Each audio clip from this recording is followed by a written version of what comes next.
Welcome to Everything Life and Real Estate. Let's get started with our hosts, Linda McKissick and Dana Gentry.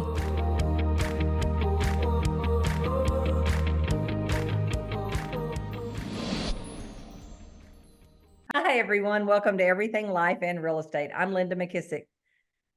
And I'm Dana Gentry. Wow. Well, we'll just keep that first part. Sorry, y'all. We were late. We didn't even say hi. Yeah, we didn't say hi, and y'all welcome in. Well, okay, so we're going to do a catch up today, and I went last week to two things. You've been all over the place. I've been all over the place. I went to a 3-day blueprint workshop with Dean Jackson, who's one of my favorites. We've had him on the podcast before, so you have to look up his episode and re-listen to it. Where was that at?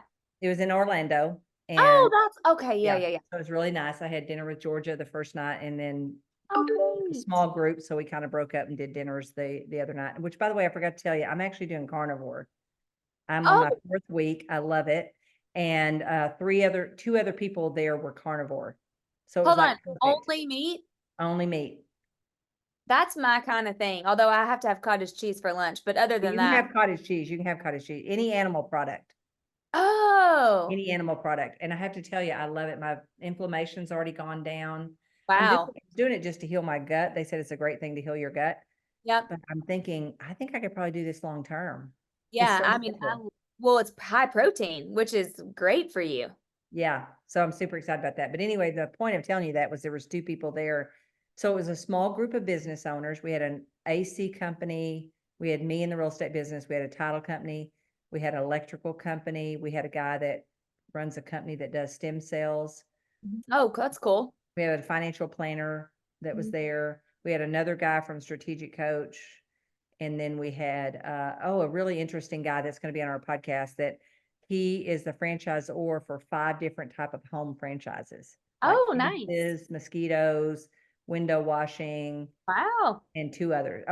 Temporary walls. And then one other one, I think, I don't know if it's AC or what it was, but anyway, very interesting. And then there was Dean. So, his blueprint whole program, which I think he talked about on our podcast, is all about the before, during, and after sections of doing business, no matter what business you're in. And one of the things that he said that I thought was very interesting, and I got to find this in my notebook, but like going straight for the sale is so short-sighted. Yeah. You know what I mean? I think we all tend to do that. Like, hey, do you want to buy a house? Hey, do you want to sell a house? And his approach is really different. His approach is more conversational, and it's more just asking them, like he calls it a horse for sale. You just call it a horse for sale. You know what I mean? It's so simple. His stuff's so simple. I'm a multiplier. He's a simplifier. Oh, is he a simplifier? He is a simplifier. Wow. So is Dan. Yeah. So, he says there's 8 profit activators, which he probably talked about on our podcast. But the things that kind of jumped out to me this time, like he told a story about MGM, working backwards, looking at your business and saying, what is the gaps that if I made more money there, what am I losing is kind of the way to look at it. So he told a story about MGM. MGM was making $4 million off their restaurant. But one of the things that the guy noticed is that people were rushing out to the taxi stands and going to get in their car, a taxi, and they were headed to celebrity restaurants. Instead of there. Most people would say, oh, I'm making $4 million off my restaurant. I don't need to do anything. Yeah. But instead, if you ask the question, where's a gap in where I'm making money? And so, like, maybe where's your customer taking money? And even though since they're not giving it to you, they're giving it to somebody else. So what he did is he went and got a celebrity restaurant, and now he makes $8 million. Wow. But most people wouldn't think like that. You wouldn't think, wow, okay, where's a place? So in our case, it might be, where's our agents that are not capping with the opportunity there? That'd be a good example of that. Oh, the other guy that was there, have you ever heard of Prospects Plus? I don't think so. Okay, they do postcards for agents. They've been around Oh, forever. wow, yeah. Yeah, so he was there also. and he was very interesting too. So I think just kind of thinking through like what is going upstream and thinking, okay, so here was another story that you can relate to. So I guess apparently there was somebody that sold stuff to weddings for wedding for people. Maybe it's their invitations or I don't know what it was they sold. But what they realize is if you go upstream and you think, what is the first person that's going to buy from me thinking? Or what's the first thing they need? So in this case, he said before they can send out invitations, they have to find a venue. So the venue, he gave a free report on all the wedding venues in the country. Smart. Yep. So that means people are going to raise their hand. Yep. They're going to be getting married. That makes sense. Smart. Yep. Very That's smart. So that was kind of an example of before. And then the during, he said, you know, there's lots of opportunities, like rather than the one deal, like, okay, if you've got somebody that's going to buy a house, do they have a house to sell? Do they know somebody else that's buying a house? You know, those kind of things, thinking through multiple opportunities during the during part of it. Yep. Yep.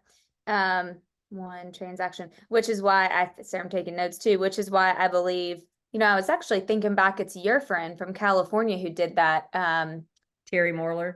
Yes, she did the surveys and asked them for reviews and stuff. I think it was her 3 times throughout, like when their house went under, or when they got the listing, when they got it listed, when it went under contract, and then at closing too. And at each part of the, you know, transaction, she was trying to get another piece of business out of them ultimately. So it's not just one transaction. It was multiple during the opportunity.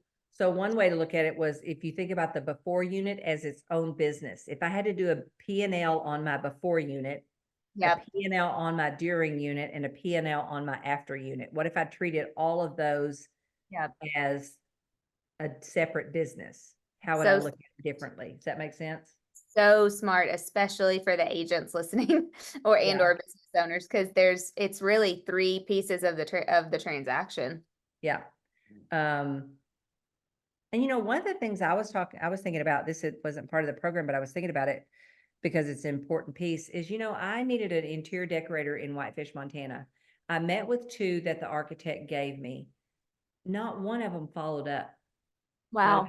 So I'm looking back, trying to figure out this one's name. I can't find anything from her. So I have to reach out to the architect and say, what was her name and how do I get a hold of her? Not one bit of follow-up. I think it's so many of the sales are lost and just, even if someone doesn't do business with you right away, why don't you just assume that they lost your name, they lost your number? That would be me. And I was busy, you know, because really, if they had reached out to me, I would have said, look, I'm super busy right now, but I want to get back with you. Can we set something later? Because during that time, after I met with them, I was so busy that I didn't have time to do that. But now I'm ready to handle this part again. And I can't find a single name and number. It's so funny you say that, Linda, because Adam and I were just talking about this on our drive back from the tennis tournament this weekend. There's 2 people. I did a call with an agent, and then we were talking about something else. And then I said, there's 2 people right now that it makes me think of. And it's the same thing when you're talking. We went probably 6 months ago when we were going to buy a new mattress. We still never bought a new mattress. That's a whole nother story. But one of the first places we went to was Tempur-Pedic. I get a text from that chick at Tempur-Pedic, like at least once a week, maybe.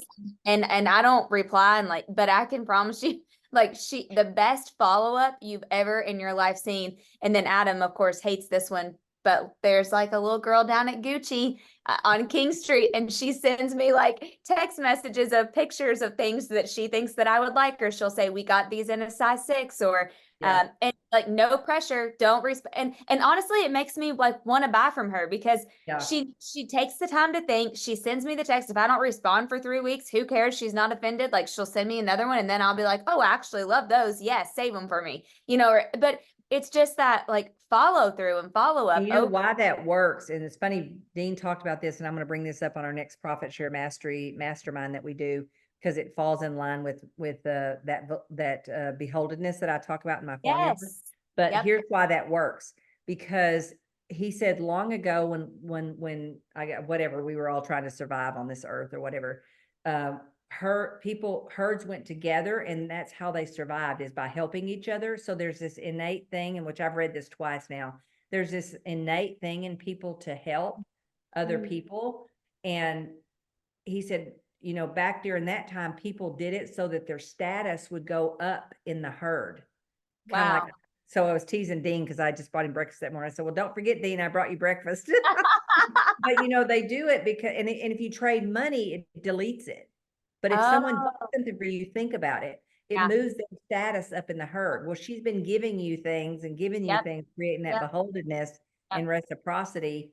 So that's why that works. It actually is innately wired in Yep. us to want to help another person. So So that's true. very, very interesting. But I think, you know, on the before unit, Yeah. especially nowadays, you really, and I've always said this, I used to do this all the time myself. You got to figure out how to get them to raise their hand before they raise their hand to the rest of the world. That's So right. that's why you have to think about, who are the people I'm after, and are they visible or invisible? Mhm, And if they're mhm. invisible, how do I get them to be visible? Yep. Did you see the new 1,000-watt research came out, and the average consumer, it jumped in the last year. The average consumer used to know 2022 stats where the average consumer knew 6 realtors off the top of their head. This year, by the end of Q1, the new survey that came out is the average consumer knows 13.6 realtors off the top of their head. So Wow. they doubled more than 13? 13. Yeah, more than doubled. So that what you're saying is so much more important now for real estate agents than it ever has been before, Yeah, because yeah. they know so many. Our people know so many, and the loyalty is down. That's why 80-something% said they would use their agent again, and like 11% did last year. Because even if they've used somebody a couple of times, but their neighbor said, "Oh, I just used so and so, and you know they were great," they're like, "Oh, okay, well I'll call that." Like the loyalty piece is just missing. So I love this in any aspect, but especially with realtors right now, because there's something to them really staying like that before, during, and after to be the first that they think of. Yeah. Well, and to do that, you got to think of, who am I after? And Yeah. then how do I get upstream Yeah. to get what they're thinking before they start thinking this, and offer something that would get them to raise their hand? Yeah. Really, Yeah. what you're trying to do is make the invisible visible as much as possible. Yeah. Um, okay, so let me see what else. He's, you know, he went through all of his stuff. Like he said, for the podcast, you want it, or anything like that, you want to use that to convert leads. So we need to be Yeah. taking all the pieces out and making drips and stuff with that stuff, which I don't know how good we're doing that, but we need to do that Yeah. better. Yeah. Let's see. Oh, do you know who created the soap opera? Soap opera like Young and the Restless? Yeah, the soap No. operas. No. Procter and Gamble. Really? You know That made why? it better? No. No, Procter and Gamble. Well, they make over 200 and something Yeah, things. tons of stuff. Yeah. Yeah, and sometimes they even have competing brands, which that was another story that you brought up, is, you know, sometimes Wow. but they treat each brand as a separate business. But the reason they did it is because they knew the housewife would be home between this time and this time. And if they could get them watching that, guess when their commercials came on? Wow. Isn't that interesting? That's going upstream. That had Yeah. soap opera has nothing to do with Procter and Gamble. No. But the housewife that they're after, that made a lot of sense. Does that make sense? Yes. Wow, that's smart. That's a great example of going upstream. Yeah. Let's see. Wow. Yeah. Is he still big on the one sentence emails? Yep, Did you yep. talk about any of that at all? Yeah, a little bit. Just you know, just that's kind of what you're thinking about, is, you know, it's as if you're having a conversation with somebody, not trying to sell them something. Right. How would a conversation sound with someone? There were some things that he's testing people to see. There were 5 things that he's testing for. Oh, shoot. Oh, yeah, that soap opera was called Social Engineering. Oh, wow. Um, Yeah. Yeah. All right. So what was he Wow. did recommend a book called One to One Future. Oh, I've not heard of that. Is that new? I think it's an old one, actually. Oh, Oh, I was looking for those 5 things. Are they, I mean, are they, oh gosh, willing and able to buy? Are they agreeable? Oh gosh, let me find those 5. Let's see, did I put it here? Willing and cooperable was the first one. It's during the Deering unit, so it has to be here somewhere. Oh, willing to engage. Are they willing to engage? Hmm. Friendly and cooperative. Mm-hmm. Do they know what they want and when they want it? Do they know that you have it, what they want? And do you know that they know that you have it, what they want? And then number 6, would they like us to help them? So he gave this example. When you go in a furniture store, what's the when you normally go in a furniture store, what's the first thing they say? What can I help you with, or are you here to buy something? Yeah, No. can I help you? Help Yeah. you? Yeah. And they always say, no, I'm just looking. So what he calls it, I think it's called Jennifer's leather or somebody's leather. So what Mhm. they do is they say, have you ever been in before? And you say yes or no. If you say no, they say, okay, well, here's how we work real quick. We have all these leather sofas. You pick the sofa you like, and on the back wall is all the leather swatches. And by the way, any sofa and any color is available, and you can take it home today. They just covered all the objections that anybody would have in a furniture store. I'm like, Jimmy will walk out if we can't get it today. And I'm like, do you realize the best stuff we can't get today? We have Me and the big, Jimmy are on the same page. When I huh? get my mind on something, like I want to get it that day, or Oh, because I'm like, by the time it comes in 8 weeks, I've either forgot about it or I probably won't like it. Like I've changed my mind. you and Jimmy would get along just fine, I wouldn't you? know. Now, Caitlin is the opposite. Caitlin, my sister-in-law, she will wait forever to pick something out. And then when she does, she's like, oh, it'll be here in 14 weeks. And I'm like, what? And she's like, oh, it's fine. I don't care at all to wait. I'm like, won't you forget about it by then? She's like, no. Well, she's gonna get what she wants. I mean, if That's I what can she find says. what I want, I'm okay. I'd rather take it today. But if Yeah. I really want something and I have to wait, I'd just soon wait because I want Yeah. more. Yeah. Yeah. All right, so that was a lot of the before. You know, Linda, those 5, well, 1, 2, 3, wait, 1, 6. It's 6. 6. Yeah. Those 6 things that you just said, those are great questions too I mean, I know you and Press are doing this. Me and Adam are kind of working on something right now too, but for anybody, like when you're selling a course or Mhm. building, I mean, those are like, Yeah. those are great questions for your target audience, your avatar. Yeah, just because to check off on, because if they're not willing on any of those things, it's not gonna work out. Not going to work. But a lot Yeah. of times we don't bother to tell them how we can help them. You know, Yep. they don't even know how we can help them.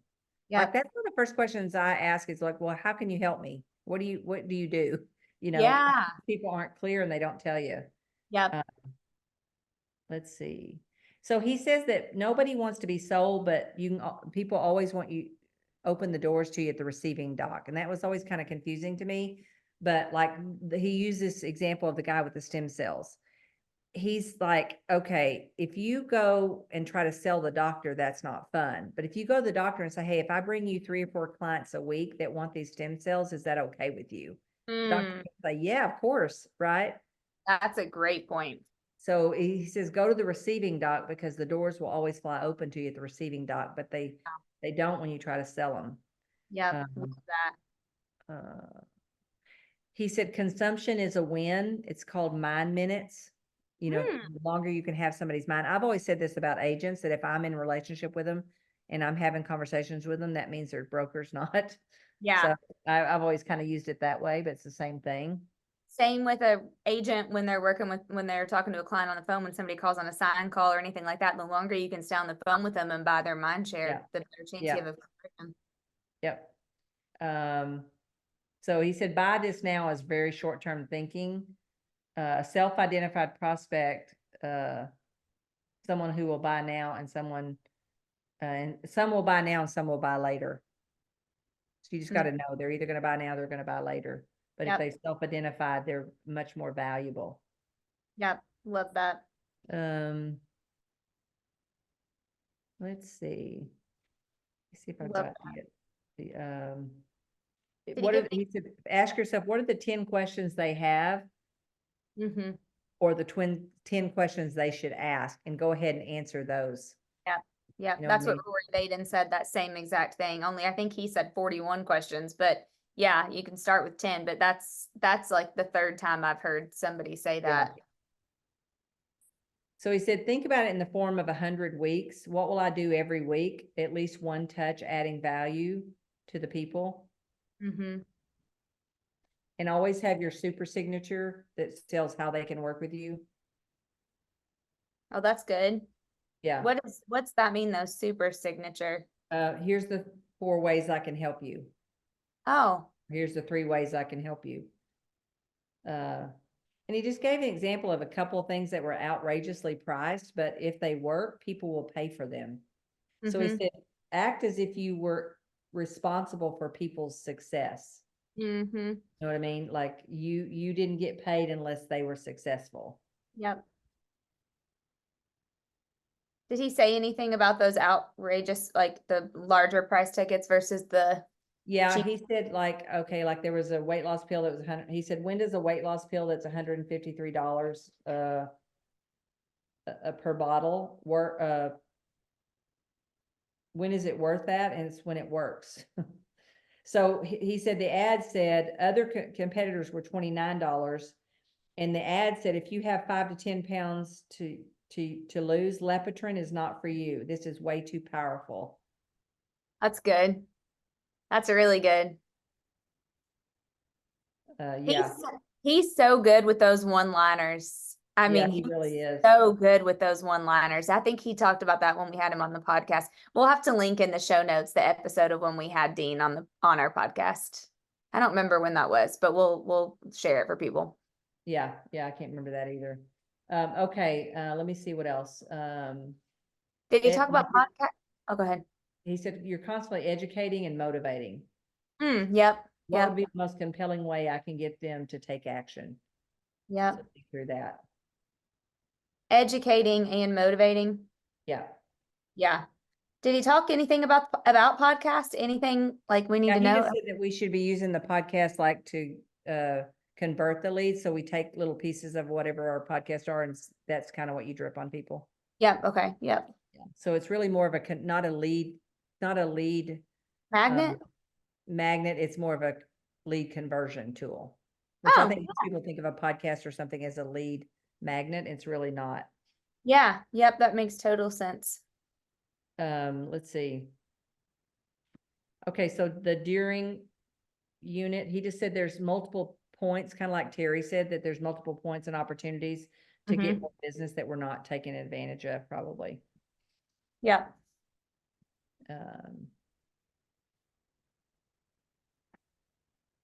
And he's a big believer in like, giving away something, offering something for people. That's one of his big things. How did he say how to do that? I've had a lot of success with giveaways to grow my social media following. So I'm wondering if he gave anything extra on that. Yeah, just, think about what upstream they would want, not what in the immediate need is right now. Yeah. Yeah.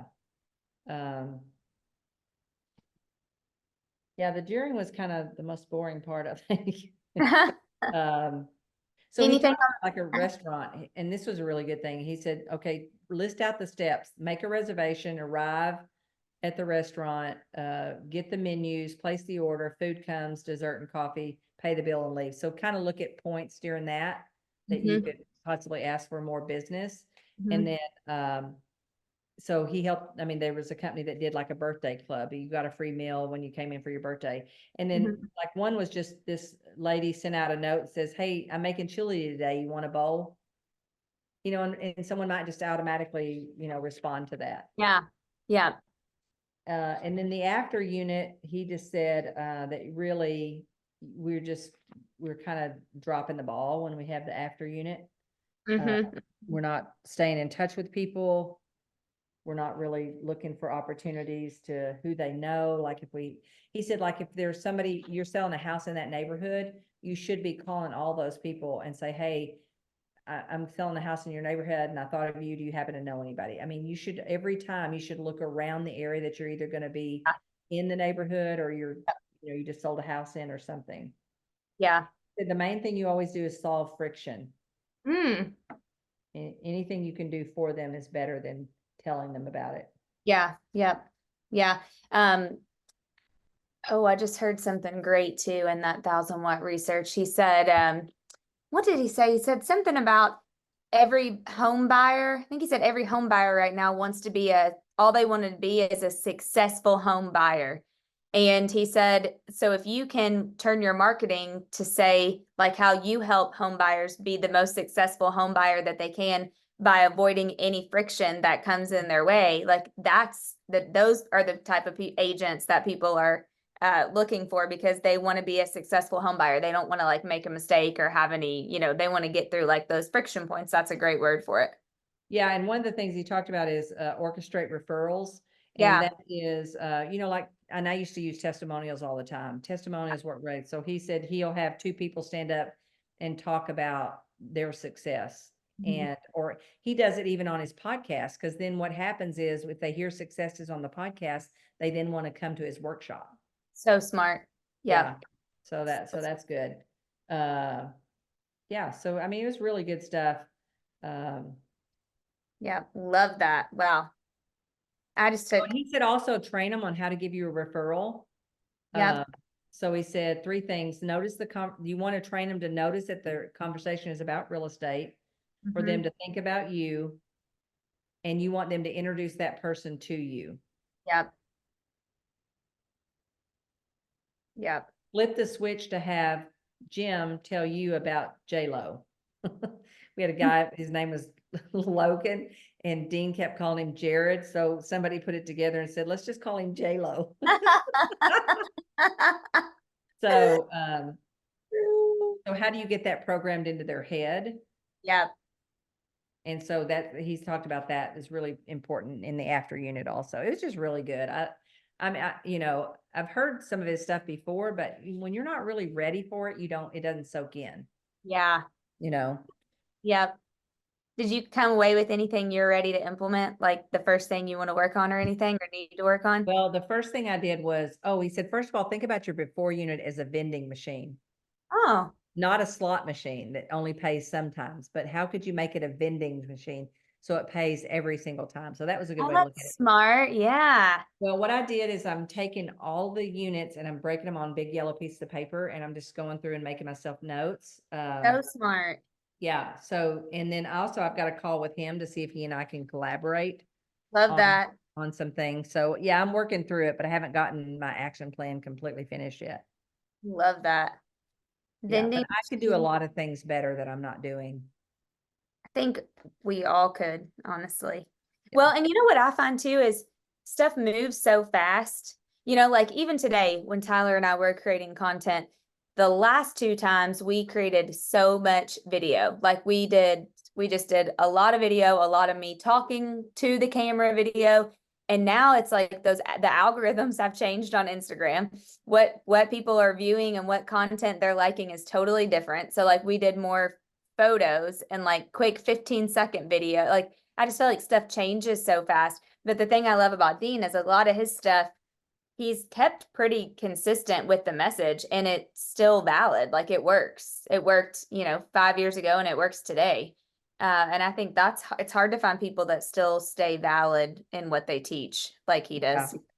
Yeah, totally. Yeah. Well, and I think too, sometimes we overcomplicate it, Yeah. So I think, having somebody kind of simplify it and make it a whole lot more simple than it is better. Yep, totally agree. Yeah, totally. So what did you change differently about your stuff this time? You did it shorter?